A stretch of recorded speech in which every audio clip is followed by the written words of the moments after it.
Hi, I'm Jay with Classic Kitchens, etc. And today we're going to talk about box construction. When we talk about box construction, we're talking about the interiors, finish of the cabinetry, and also what the actual boxes are made out of. You normally have two options. You have a plywood option and you have a particle board option. Typically, a plywood option is going to have a natural finish interior, and a particle board option is going to have a white melamine interior. So right off the top, everybody thinks that particle board is a substandard product to the plywood, but that's not necessarily true in all applications, especially if the cabinets are made in a certain way. Like these particle board cabinets are furniture grade particle board. They're 5-inch, so they're thicker. The edges are treated with a glue that can make it kind of watertight. The main thing is if water gets inside here, now these are upper cabinets, so probably not going to have water, but in base cabinets, especially around a sink, this is where sometimes the damage can occur. You have a leak or something like that.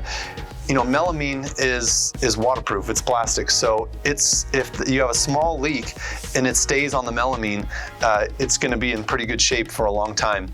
If it starts to get into the seams here, then it can start to get into the sides of the particle board, and then that can start to expand the particle board.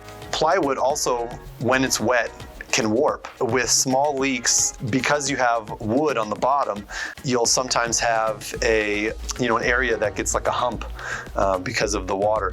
And that won't happen with the particle board. And with major leaks, if something floods out, the water's going to get everywhere. The plywood might perform better in that application. But both, I think, perform equally well over a lifetime, anywhere from 7 years to 30 years if you're taking care of your cabinets properly.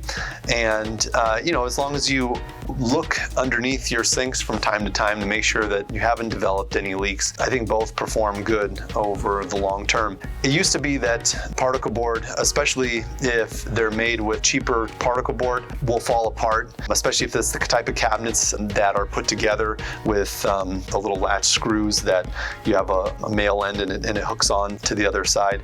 These are actually, if you get cabinets that are doweled and glued like these ones, then the whole process is different and the final product is different. Bottom line, I would say when you're considering plywood versus particle board, I would think it's just more aesthetics. Plywood is an upcharge. Normally it's going to be about 15% more than particle board. Pretty much I think the way I sell it is aesthetics. So if you like the natural finish interior, then you're going to want to go with a plywood, and that's going to be based off of what your door color is, what your kitchen design is, or your bathroom design. And if you want a white interior, then I would go with the particle board. I hope that answers some of your questions about plywood versus particle board. Thanks for watching. See you next time.